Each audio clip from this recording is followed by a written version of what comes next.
Now, on top of being able to use PowerShell on your own local machine to interact with Azure, which I'm a bigger fan of, there is actually a way to interact with PowerShell in the cloud. It is a feature called CloudShell.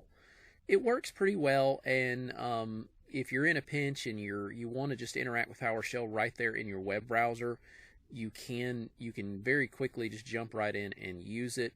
It's a little bit clunky. I do like to kind of warn people of that. It's a little bit buggy where you'll sometimes have text overwriting other text on the screen, and you have to kind of clear the screen on occasions.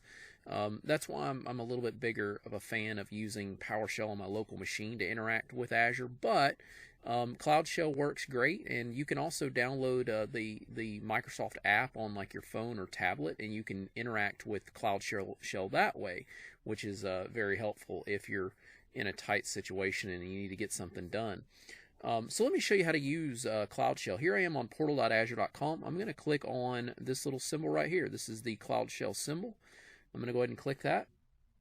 All right.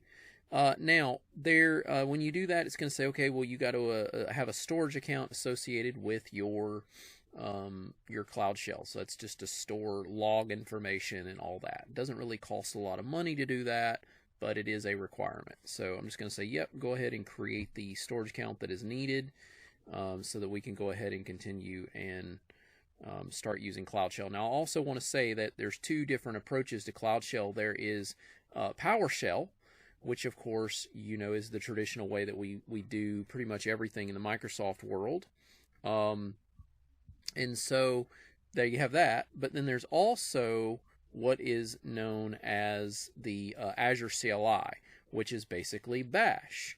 So you have PowerShell and you have the Bash way of doing it. So if I look right here, I have PowerShell and then I've got Bash. Now, the interesting thing about using the PowerShell version of this is that you get access to all the Bash commands as well. So it says Azure CLI. So maybe if you're a Linux person, you're probably familiar with the Bash way of doing things.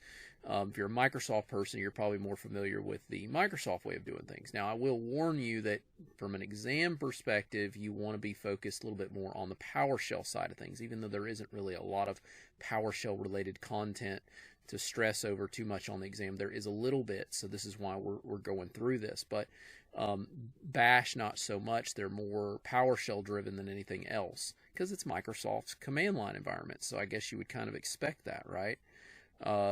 So from there, here I am in PowerShell. If I want to switch over to Bash, I can switch over to Bash, which again is the Linux side of things. But again, the beautiful thing about using the PowerShell side of things is that you can use the Bash commands from within PowerShell.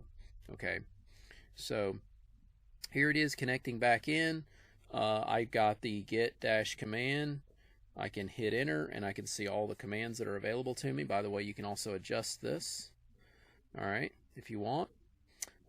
You can type get dash command, hit tab, autocomplete dash noun, and do the same thing.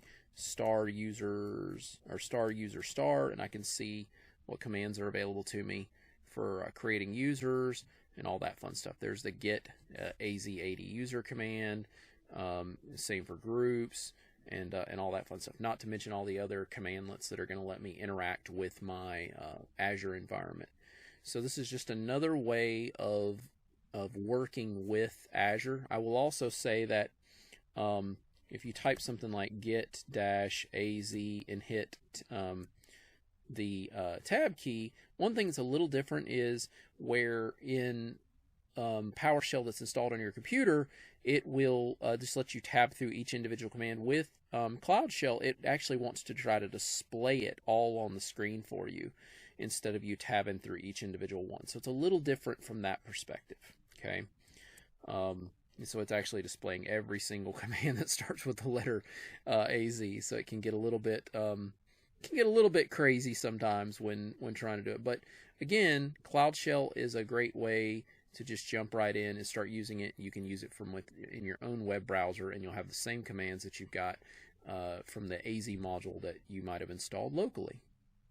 Hey, this is John Christopher. I hope you enjoyed that video, and I want you to know that I'm trying really hard to grow this channel, so I hope you'll give me a like and a subscribe. Also, if you'll check the description in this video, I've got a link for you that can show you how you can get access to all my different courses. I have lots of different Microsoft certification courses that'll help you pass your exam.